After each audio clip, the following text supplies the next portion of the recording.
तो दोस्तों जो ये वीडियो आप देख रहे हैं ये भारत की सबसे शक्तिशाली फ्रिगेट आईएनएस ब्रह्मपुत्रा का है। जैसे कि आप देख सकते हैं कल देर रात इसमें अचानक से आग लगी और उसके बाद ये आप दूसरी फुटेज देखिए, ये कुछ इस प्रकार से टिल्ट हो गई और आधे से ज्यादा ये फिलहाल पानी में डूब चुकी है। वहीं जो एक्सपर्ट्स हैं वो बता रहे हैं कि अब इसे इतना ज्यादा डैमेज हो चुका है कि अगर हमने इसे पानी से निकाल भी लिया तो इस बात के बहुत ही कम चांसेस हैं कि हम इसे दोबारा फिर से सर्विस में ला सके।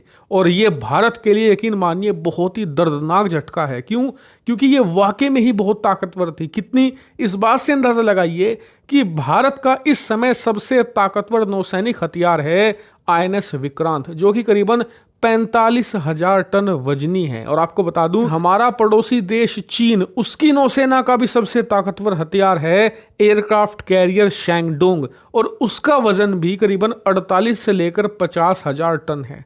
और आईएनएस ब्रह्मपुत्रा का क्या वेट था? करीबन 38,000 टन, यानी कि ऑलमोस्ट चीन और भारत के सबसे ताकतवर एयरक्राफ्ट कैरियर के आसपास ही इसका वेट था, साइज था। और अब भारत का ये ताकतवर हथियार डूब चुका है और ये भारत के लिए दर्दनाक साबित होगा। ऐसा इसलिए क्योंकि भारत का पड़ोसी देश पाकिस्तान लगातार ऐसी ही फ्रिगेट अपनी नौसेना में जोड़ता जा रहा है। और आप जानकर हैरान होंगे कि तुर्की की मदद से आज पाकिस्तान के पास करीबन 8 फ्रिगेट्स आ चुकी हैं और भारत के पास कितनी थी? 11, जिनमें से एक और कम हो चुकी है। और आपको बता दो कि ये बात सिर्फ यहीं तक नहीं रुकती। आप अपनी स्क्रीन पर देखिए, आज की तारीख में ये फोटो पूरी दुनिया में वायरल हो रहा है, जिसमें दिखाया गया है कि 2013 में भारत की आईएनएस सिंधु रक्षक जो नौसैनिक शिप थी वो भी इसी प्रकार से तबाह हुई थी। फिर उसके बाद 2016 में भारत की आईएनएस बेतवा, उसका भी कुछ ऐसा ही हश्र हुआ था, वो भी ऐसे ही पलट गई थी। और अब 2024 में आईएनएस ब्रह्मपुत्रा जो सबसे शक्तिशाली थी उसे भी हमने लगभग खो ही दिया है। यानी कि भारत का ये इतिहास रहा है, दुनिया के बड़े बड़े दुश्मनों से हमने टक्कर ली, किसी में इतनी हिम्मत नहीं थी कि हमारी एक छोटी सी मछली वाली बोट भी डुबा सके।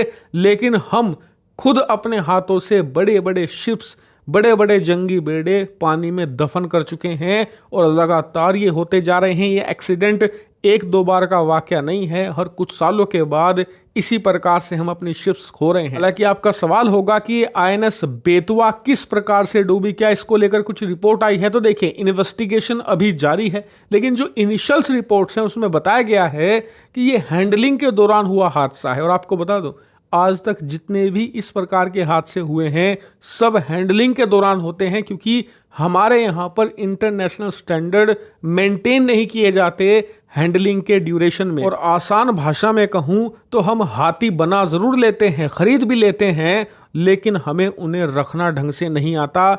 ये कड़वा सच है, आपको चाहे बुरा ही क्यों ना लगे। और उससे भी ज्यादा कड़वा सच ये है कि हम कभी अपनी गलतियों से नहीं सीखते। हम अपनी नौसेना में नई शिप्स को ऐड करना तो छोड़िए, पुरानी को संभाल भी नहीं पा रहे।